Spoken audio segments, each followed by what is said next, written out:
now the atmosphere is literally changing into a fiery one. You can feel the buzz of the teams going the last miles, doing the last bits of work. They only have a little less than 2 hours left to finalize their products before the juries come in. So, we've been around from the start of this hackathon. You've just heard, Julia, the track reporters giving their thoughts on who might be the winner. What have you heard?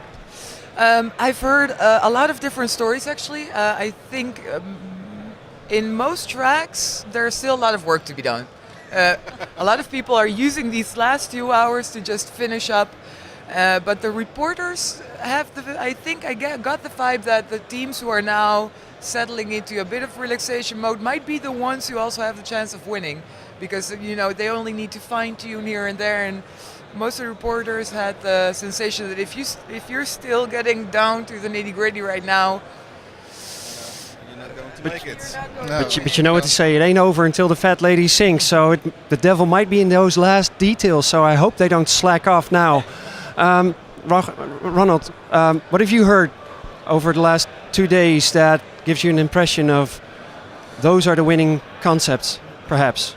Oh, I'm not sure about all of the tracks. I heard some good ideas. I think the best ideas are the ideas that are kind of small, are kind of well-defined. Not the ideas that are going to change the whole world, but bring a solution to a concrete problem, like maybe the Bencom project. That is about when you move, you have to change utility company and water company and another couple of contracts. Well, can we make that in one smooth transition? That's a really simple question. A very practical, day-to-day question for a lot of people. And I think that are concepts that can win. Jam, you are a resident hackathon expert. How does this one rate according to you so far?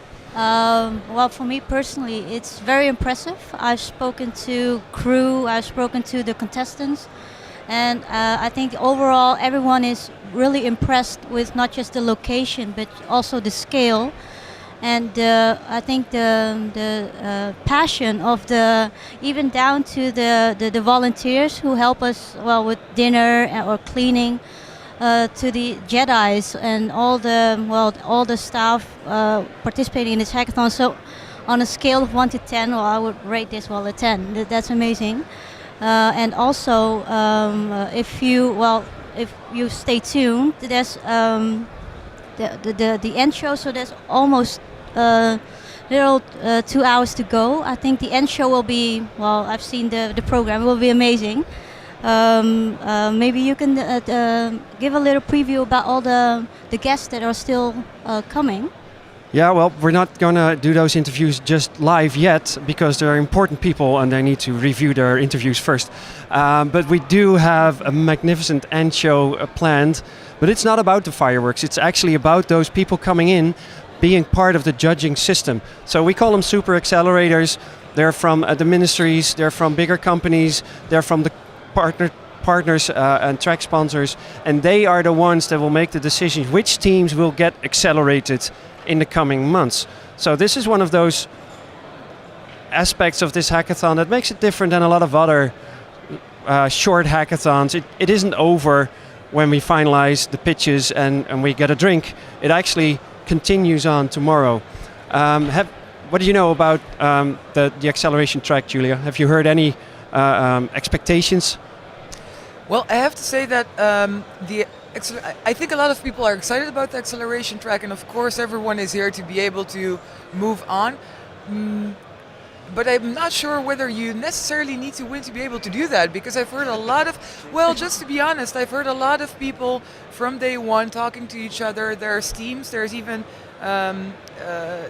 different teams who are already talking about cooperating after the hackathon, and that could happen whether they win or not. And the same goes for partners and people walking around, because the Jedi are also very professionally settled people. So there's different kinds of ways to actually accelerate, and that could be through the prize money and through a super accelerator who has a ministry behind them, or an IBM, or a different big company. But it could also be the smaller working together and being able to have the right minds talking about the problem and developing it further. So I think there's a lot of possibility for a lot of people actually to accelerate in that sense after this. So we can safely conclude that this event has already done a lot to further increase and expand the ecosystem, Ronald. Yeah, and of course that's true for every hackathon or startup weekend or whatever. You learn to know people really, really well when you work together for 48 hours. So teams are formed, coalitions are formed, appointments are made for the next week and the week after. And one of the deliverables for every team is not only a proof of concept, but also the 100-day plan. So they have to actually think what they are going to do, not only on Monday, but next week and next month. So yes, there is already a lot of results. So with less than 2 hours on the clock, the teams are finalizing their presentations, are getting ready to be judged. Judging will be done in part by the super accelerators, the bigger parties in some cases that will help these ideas become reality eventually, hopefully soon. You'll be hearing a lot more about that. There'll be a grand finale show on this live stream channel. But in the meantime, for the final crunches, we need to get down, and we're going to share a lot of pre-recorded interviews with you that give you a good impression of what has been happening over the last 48 hours. Stay tuned. Watch this on blockchain.org, blockchangers.org. Follow us on Twitter using the hashtag BC1718, and stick around because it will get interesting. Thank you very much.